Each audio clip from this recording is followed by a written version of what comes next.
नमस्कार दोस्तों, आप देख रहे हैं द हिंद 24 न्यूज। मैं हूं आपके साथ एकांशा सोनी। चलिए नजर डालते हैं आज की मुख्य खबरों की ओर। Central Inland Fisheries Research Institute (CFRI) Barrackpore द्वारा गुरुवार को भागीरथी हुगली नदी में 10,000 मछलियां छोड़ी गयीं। यह कार्यक्रम बालागढ़ के श्रीपुर फेरी घाट पर नमामि गंगे परियोजना के राष्ट्रीय रैंचिंग मिशन आई के तहत आयोजित किया गया। रुई, कातला, मृगेल, लेटा, सौरी, पोठिया और अन्य प्रजातियों की मछलियां छोड़ी गईं, जो गंगा नदी में जल प्रदूषण और अत्यधिक मछली पकड़ने के कारण लगभग विलुप्त हो गई थी। यह पहल नदी के किनारे रहने वाले मछुआरों के जीवनयापन को ध्यान में रखते हुए शुरू की गई है।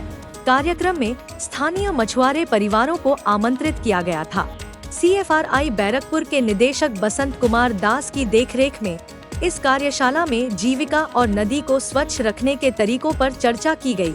इस अवसर पर जीव विविधता विशेषज्ञ डॉ. संदीप बेहरा, CFRI के वैज्ञानिक अरुण पंडित, नेशनल इंस्टीट्यूट ऑफ टेक्नोलॉजी के प्रोफेसर डॉ. संतोष थाम्पी और नीदरलैंड के डेल्फ्ट यूनिवर्सिटी ऑफ टेक्नोलॉजी के डॉ. साकेत पांडे सहित विभिन्न संस्थानों के प्रतिष्ठित शोधकर्ता भी उपस्थित थे। 10,000 मछलियों को बालागढ़ फेरीघाट के जेटी से छोड़ा गया। हालांकि चक्रवात डाना की चेतावनी के कारण मछलियां नदी के किनारे के पास छोड़ी गईं। तो बेसिकली जो ये नमामि गंगे के अंतर्गत ये कार्यक्रम हुआ, इसमें नमामि गंगे में 5 तरह के काम होते हैं: निर्मल गंगा, अविरल गंगा, जन गंगा, ज्ञान गंगा और अर्थ गंगा। ये जो कार्यक्रम हुआ है, ये लोगों को किस तरह से लाइवलीहुड बढ़ाना है, तो ये अर्थ गंगा में हम लेते हैं। और इसमें हम देखते हैं कि लोगों को जो जन भागीदारी है, उसको किस तरह से हम अपने साथ लेके गंगा का जो रिजुविनेशन है उसमें हम काम करें। और इसमें जो यहाँ के फिशरमैन हैं, जो मछुआरे हैं, उनका बहुत बड़ा योगदान है। उसीलिए हम इन लोगों के साथ मिलकर हम काम करना चाह रहे हैं कि ये जितना गंगा की जो मछलियाँ हैं, प्रजाति बहुत कम हो गई हैं, और उसको किस तरह से हम आगे बढ़ाएंगे, और वो कर सकते हैं केवल मछुआरों के साथ में मिलकर। इनकी आमदनी कैसे बढ़ेगी, उसके बारे में हम सोच सकते हैं, वो भी मछुआरों के साथ मिलकर।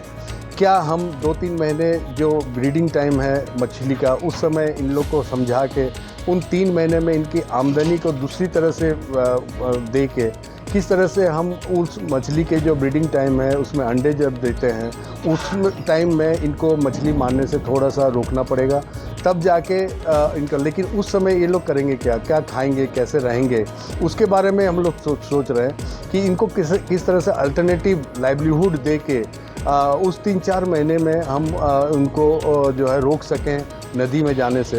क्योंकि हम देखें नदी में यदि 3-4 महीने भी हम रोक देते हैं, जब ब्रीडिंग टाइम है, जो रेनी सीजन है उससे पहले, तो उस समय जो है हमारी मछली करोड़ों में हो जाएगी, अंडे जो है बड़े हो जाएंगे, मछली, इन लोगों की जो है आर्थिक स्थिति बढ़ जाएगी। उस हिसाब से हम काम कर रहे हैं। दूसरा, जो नदी में रहने वाले जीव जंतु हैं, उनको भी पर्याप्त मात्रा में खाद्य मिल जाए, जैसे कि घड़ियाल है, जैसे कि मगर है, जैसे डॉल्फिन है, इन लोगों को भी, कछुए हैं, इन लोगों को भी पर्याप्त मात्रा में इनका फूड, प्रे बेस, इनको हम बढ़ा सकें, ताकि ये जीव जंतु यदि हम नदी में मिलते हैं तो हमारा नदी जो है वो एक अविरल, निर्मल, अविरल और अच्छा स्वच्छ गंगा या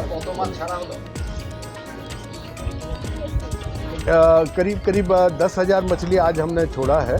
इससे ये तो एक सिंबॉलिक है, ये छोड़ना तो हमारा रेगुलर एक फेनोमिना है। यहाँ पे आज जो किए हैं, तो मौसम भी ठीक नहीं है, लोग बहुत आ नहीं पाए, इसमें जो है हम करीब 10,000 मछली आज छोड़े। मेरा नाम डॉक्टर संदीप बेहरा, मैं नमामि गंगे, दिल्ली से। ऐसे ही तमाम खबरों के लिए जुड़े रहिए द हिंद 24 न्यूज के साथ।